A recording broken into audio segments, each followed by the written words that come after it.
دموعي سبيل مريح تنهدى يا صاحي كي تستريح. Assalamualaikum warahmatullahi wabarakatuh. Bismillahirrahmanirrahim. Alhamdulillahi rabbil alamin. Allahumma salli wa sallim ala sayyidina Muhammad wa ala ali sayyidina Muhammad. Amma ba'du. Menjadi pertanyaan besar bagi kaum muslimin, kenapa jika ada orang bertobat, jika ada orang hijrah, jika ada kaum kafirin, lalu kemudian menjadi mu'allaf, di ketika masuk melalui pintu Wahabi, di ketika mulai belajar agamanya melalui tangan-tangan Wahabi, melalui ustadz-ustadz Wahabi, nanti hasilnya hampir dapat dipastikan menjadi orang yang sombong, ujub, merasa paling benar, keras kepala, tidak duduk dengan orang-orang di luar kelompoknya, enggan mengucapkan dan menjawab salam, apalagi yang namanya jabatan tangan. Mungkin kaum muslimin, kaum mukminin dianggapnya najis semua. Lalu tak lama kemudian mereka naik tingkat menjadi hakim dunia, menjadi hakim syariat, menjadi hakim amaliyah kaum muslimin di luar kelompoknya. Kamu bid'ah, kamu sesat, kamu kuburiyun, kamu musyrik, kamu kafir, dan kamu neraka. Lalu setelah itu masih belum puas menyesat-nyesatkan dan menyalah-nyalahkan amaliyah orang lain, masih naik ke tingkat yang lebih tinggi lagi, yaitu menjadi tukang framing, menghina, meremehkan, menjadi tukang hujat dan tak tanggung-tanggung. Yang dihinakan, yang dihujat itu para kiai, para guru, para ulama. Kita semua tahu ya, seperti apa sepak terjangnya Hari Pas terhadap para ulama. Habis semuanya digilas oleh hujatannya yang membabi buta. Bukan hanya ulama-ulama Indonesia, tapi ulama-ulama di mancanegara pun juga kena. Bahkan ada yang tak kalah gilanya lagi. Seorang mu'allaf dari agama Hindu, dia masih belum tahu apa-apa tentang agama, tapi dia langsung berceramah di depan jamaah, di depan umat Islam, yang isinya tidak lain dan tidak bukan adalah hanya untuk menyalah-nyalahkan, menyesat-nyesatkan amaliyah orang lain. Dan demikian juga dengan para artis yang baru hijrah, baru tobat, baru belajar agama, yang salah pilih guru masuk ke tangan-tangan Wahabi, maka dapat dipastikan lidah mereka akan kurang ajar, lidah mereka akan menyakiti umat Islam Indonesia.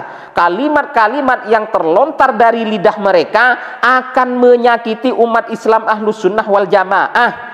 Maka menjadi pertanyaan besar bagi umat Islam, ada apa dengan mereka? Ada apa dengan Wahabi? Ada apa dengan kajian-kajian mereka? Ada apa dengan ajaran mereka?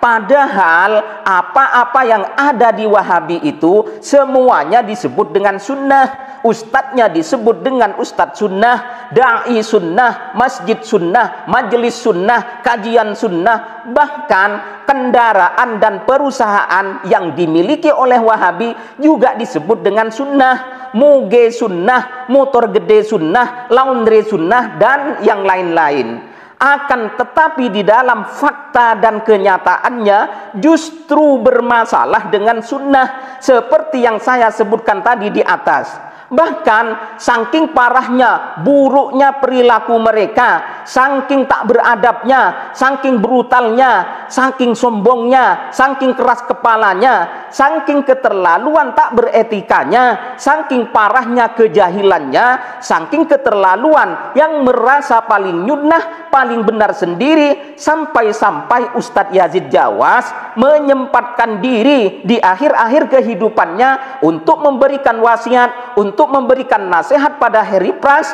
pada para artis hijrah, pada para mu'allaf yang masih kosong ilmu, yang masih miskin ilmu, yang masih zong ilmu agamanya. Agar supaya apa? Agar supaya tidak megang mic berbicara agama di depan jamaah pengajian, tidak boleh mengisi acara yang berbicara tentang agama, berbicara tentang hukum dan syariat. Pertanyaan yang keempat, Di dalam prosesi menuju alam nirwana, menghadap Ida Sang Hyang Widiwasa, mencapai alam moksa, di dalam agama saya diperintahkan untuk melakukan selamatan atau kirim doa 1 hari, 3 hari, 7 hari, 40 hari, 100 hari, mendak pisan, mendak pindo nyewu. Setelah saya masuk agama Islam, ayah bunda, di kalangan masyarakat Islam juga ada tradisi selamatan atau kirim doa 1 hari sampai 1000 hari. Di Solo apakah juga ada, ayah bunda? Di Solo apakah ada, ayah bunda? Oh, Blitar niku nggih wonten, Pak, tradisi niku berarti ketularan keng Solo nek ngoten. Tolong jawab dengan jujur. Ya, kajian kita ilmiah. Maksudnya ilmiah, saya mengatakan dari Hindu, saya pun juga punya dasarnya. Anda mengatakan itu ajaran Islam, Anda pun juga harus menyiapkan dalil atau dasarnya. Apa yang Bismillahirrahmanirrahim. Kalau bocah mu'alaf baru masuk Islam, itu tugasnya ngaji. Bukan dikasih mic, ceramah ngetan ngalor ngidul, akhirnya menyesatkan umat, membodohi umat. Ya. Nih, Bismillahirrahmanirrahim. Wa yustahabu ayatasaddaqa li arwahil mayyiti wa daliluna akhtan min qauli Umar. Baru masuk Islam, bukan suruh ngisi, belajar agama yang benar. Nuntut ilmu sampai faham dia tentang akidah, tentang ibadah, tentang manhaj, faham dia. Nggak dipanggil kemana-mana suruh ngisi. Akhirnya apa? Ilmunya dia yang dulu yang disampaikan kepada umat Islam. Yang ada apa? Syubhat semuanya. Bukan ilmu. Nggak boleh dalam Islam. Orang pelaku dosa dan maksiat disuruh oleh Allah untuk apa? Tobat. Dan disembunyikan perbuatan dosanya, bukan diceritakan. Si Ustadz bilang, coba deh antum tolong ceritakan masa lalu. Kok diceritakan? La haula wala quwata illa billah. Kan Nabi bersabda dalam hadis yang sahih riwayat Bukhari, kullu ummati mu'afan illa al-mujahirin. Setiap umatku akan dimaafkan dosanya kecuali yang menampakkan dosanya. Bagaimana menampakkan dosa? Malam dia berbuat dosa, sudah ditutup oleh Allah dosanya. Pagi diceritakan. Ini masa lalu dia, sudah. Tutup, jangan diceritakan kepada orang. Ini ustadznya bilang, tolong antum ceritakan. La haula. Gimana kalau dia pelacur? Suruh cerita. La haula wala quwwata illa billah. Allah musta'an. Ini kebodohan yang keterlaluan ini ya. Jahil murakkab.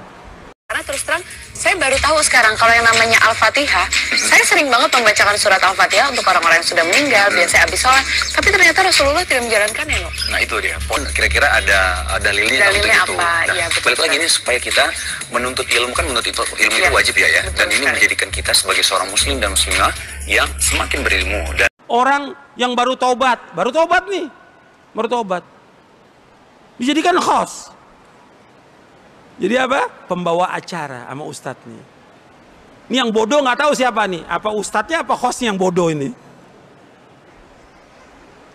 Mantan penyanyi, mantan pelawak, mantan ini. Dia tobat. Disuruh tobat, belajar. Bukan kemudian dia angkat, suruh ceramah. Ini ustadznya yang bodoh kalau seperti ini. Ada nggak? Saya mau tanya Pak, ada nggak? Ada terjadi. Nggak boleh, ini menyimpang dari manhajus salaf. Nggak pernah ulama salaf mengangkat orang-orang pelaku maksiat, tobat dia angkat untuk ngisi, nggak ada. Sekarang saya mengajak Anda untuk mendekatkan diri kepada Allah Jalla Jalaluh. Saya mendapatkan suatu hadis Muslim, Masya Allah.